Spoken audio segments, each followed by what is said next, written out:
What's the meaning of belladonna?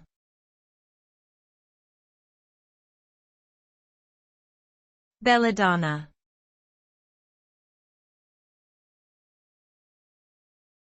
Belladonna.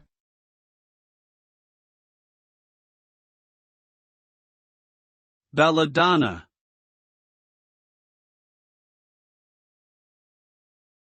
Belladonna.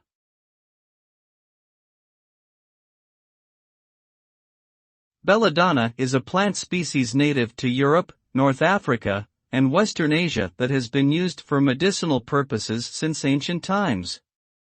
The name belladonna is derived from Italian, meaning beautiful lady, because of its cosmetic use, where women use the plant's extract to dilate their pupils to make their eyes appear more beautiful. Belladonna contains alkaloids such as atropine and scopolamine, which have potent anticholinergic effects and can be toxic in high doses.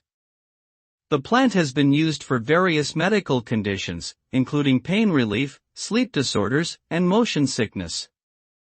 However, due to its toxicity, it should only be used under the guidance of a qualified healthcare professional.